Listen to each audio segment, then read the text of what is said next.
गणेशाय नमः। वैशाख मास महात्म्य अध्याय 9।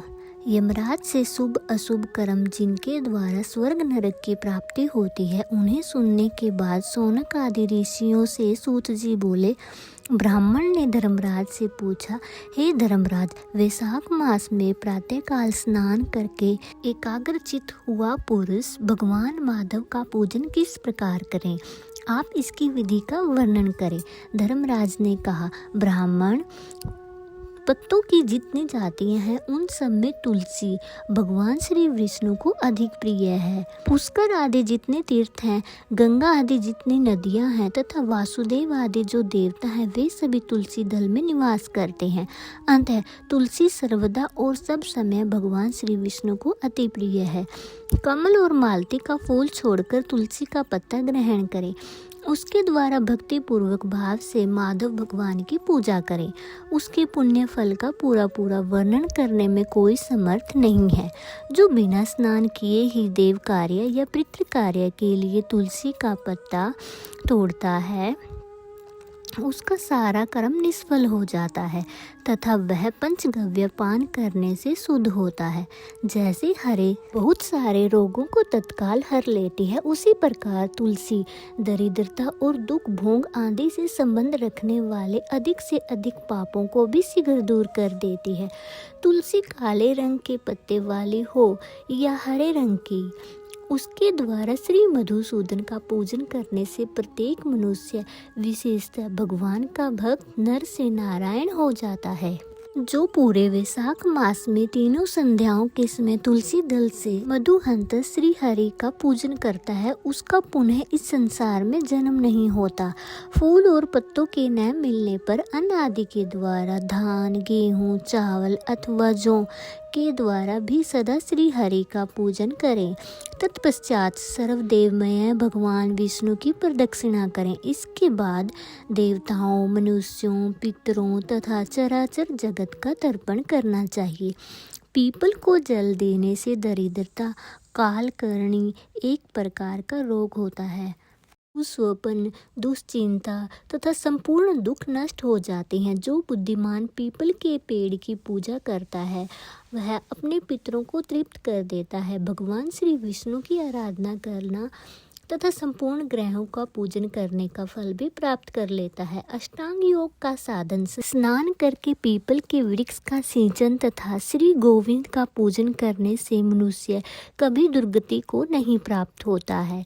जो सब कुछ करने में असमर्थ हो, वह स्त्री या पुरुष यदि पूर्वोक्त नियमों से युक्त होकर वैशाख की त्रयोदशी, चतुर्दशी और पूर्णिमा तीनों दिन भक्ति से विधि पूर्वक प्रातः स्नान करें तो सब पातकों के से मुक्त होकर अक्षय स्वर्ग का वासी हो जाता है। जो वैशाख मास में प्रसन्न होकर ब्राह्मणों को भोजन कराता है तथा 3 रात तक प्रातःकाल एक बार ही स्नान करके संयम और शौच आदि का पालन करते हुए श्वेत या काले तिलों को मधु में मिलाकर 12 ब्राह्मणों को दान देता है और उन्हीं के द्वारा स्वस्ति वाचन कराता है तथा मुझ पर धर्मराज प्रसन्न हो, इस उद्देश्य से देवताओं और पितरों का तर्पण करता है कि जीवन भर के किए हुए पाप तत्काल नष्ट हो जाते हैं। जो वैशाख की पूर्णिमा को मणिक, मटका, जल के घड़े, पकवान तथा स्वर्ण में दक्षिणा दान करता है, उसे अश्वमेघ यज्ञ का फल प्राप्त होता है। इतनी कथा कहकर सूत जी कुछ रुके और फिर पुनः बोले। इसके बाद यमराज ने ब्राह्मण को इस विषय में एक प्राचीन इतिहास कहा, जिसमें एक ब्राह्मण का घने वन के भीतर प्रेतों के साथ संवाद हुआ।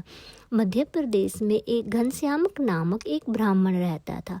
उसमें पाप का लेस मात्र भी नहीं था। एक दिन वह कुश आदि लेने के लिए वन में गया। वहाँ उसने एक अद्भुत बात देखी। उसे 3 महाप्रेत दिखाई दिए जो बड़े ही दुष्ट और भयंकर। ब्राह्मण धर्म शर्मा उन्हें देखकर डर गया। उन प्रेतों की बड़ी बड़ी आंखें, बड़े बड़े केस जो कि ऊपर उठे हुए थे, लाल लाल आंखें, काले काले दांत और सूखा हुआ पेट था। धन शर्मा ने उनसे पूछा, तुम लोग कौन हो? यह नरक की कौन सी अवस्था तुम्हें कैसे प्राप्त हुई? मैं भय से आतुर और दुखी हूँ, दया का पात्र हूँ, मेरी रक्षा करो।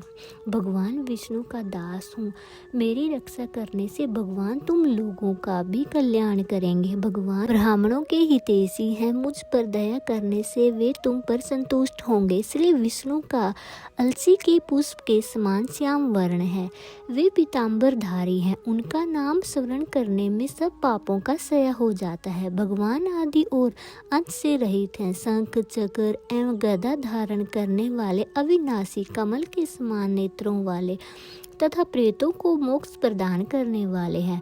यमराज कहते हैं कि हे ब्राह्मण, भगवान विष्णु का नाम सुनने मात्र से वे पिशाच संतुष्ट हो गए, उनका भाव पवित्र हो गया, वे दया और उदारता के वशीभूत हो गए।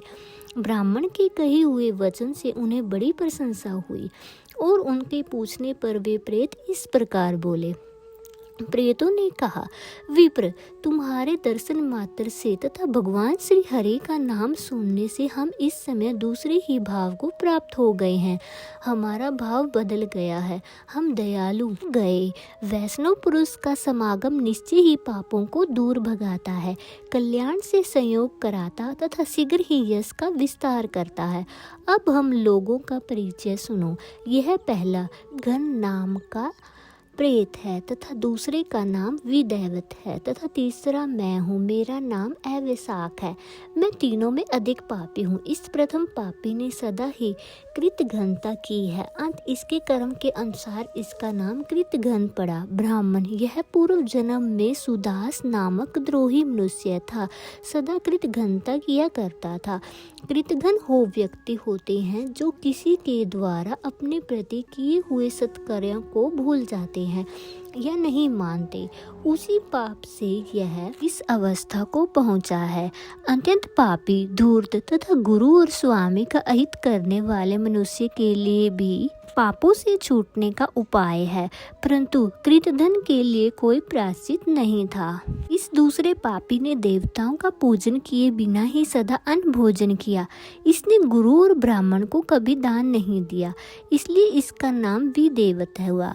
यह पूर्व जन्म में हरवीर नाम से विख्यात राजा था। 10,000 गांवों पर इसका अधिकार था। यह रोष, अहंकार तथा नास्तिकता के कारण गुरुजनों की आज्ञा का उल्लंघन करने में तत्पर रहता था। प्रतिदिन पंचमास्य यज्ञों का अनुष्ठान किए बिना ही खाता और ब्राह्मणों की निंदा किया करता था। उसी पाप कर्म के कारण यह बड़े बड़े नरकों का कष्ट भोगकर इस समय विदैवत नाम प्रेत हुआ है। अवैशाख नामक तीसरा प्रेत मैं हूँ।